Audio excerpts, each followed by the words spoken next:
30টি কনসেনসাসের ভিত্তিতে সংস্কার প্রস্তাব না থাকে, গণভোটের প্রশ্ন অবৈধ হয়, তাহলে শেষ পর্যন্ত থাকবে কি?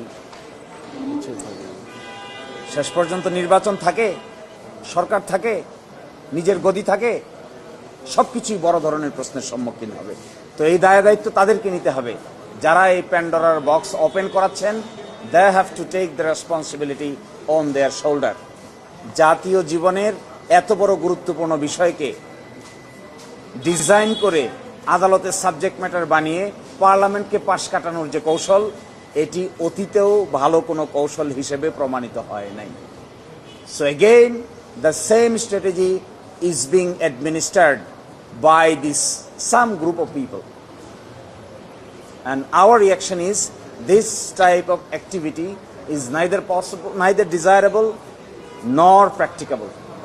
যে জাতীয় নির্বাচন হয়েছে একই দিনে, তার অংশ থেকে আপনি গণভোটকে যদি আলাদা করে নেন, তাহলে একসময় আপনারাই প্রশ্নের সম্মুখীন হবেন যে তাহলে জাতীয় নির্বাচন যার মাধ্যমে ক্ষমতায় এসেছেন, যা অন্তর্বর্তীকালীন সরকার কর্তৃক গৃহীত সংস্কার প্রস্তাব যদি বেআইনি হয়, তাহলে অন্তর্বর্তীকালীন সরকার কর্তৃক আয়োজিত, ইলেকশন কমিশন কর্তৃক আয়োজিত জাতীয় নির্বাচনের বৈধতা নিয়েও প্রশ্ন উত্থাপিত হবে।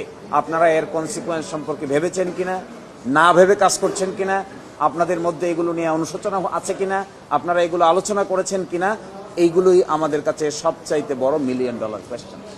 So this writ petition is not only a simple writ petition, it attaches the future of the nation of Bangladesh. Rule নিয়ে আপিল বিভাগে যাওয়াটা ট্রেডিশন অ্যালাউ করে না, আইনেও অ্যালাউ করে না। তারপরে এই ব্যাপারটি আমরা আলাপ আলোচনা করব। আমরা নিজেরা যাদের যাদের বিরুদ্ধে রুল জারি হচ্ছে সকলকে পার্টি করা হয়নি। সংসদ সদস্যদের ওথকে প্রশ্নবিদ্ধ করা হয়েছে, কিন্তু সংসদ সদস্য কেউ তো এই রিটের পার্টি না। জুলাই সনদকে এগ্রিড বিষয় যে 30টা, এটিকে চ্যালেঞ্জ করা হয়েছে, অথচ জুলাই সনদে স্বাক্ষরিত কোনো পলিটিক্যাল পার্টি এই রিটের পার্টি না। আমরা যারা সাইন করেছি বিভিন্ন সময়, যে সমস্ত রাজনৈতিক দল সাইন করেছে, বিএনপিও সাইন করেছে, বিএনপিও তো এই রিট পিটিশনের কোনো রেসপন্ডেন্ট পক্ষ নয়। তাহলে এই রিট পিটিশনটা পক্ষ দোষে দুষ্ট আছে। আপনি যাদের ওথকে অসাংবিধানিক ঘোষণা করতে চান, তাদেরকে পক্ষ করেননি কেন?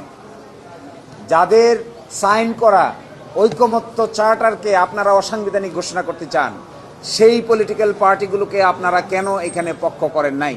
তাহলে তো এক ধরনের হাইড এন্ড সিক। এই হাইড এন্ড সিকিংটাই জাতির জন্য ভালো হয় না।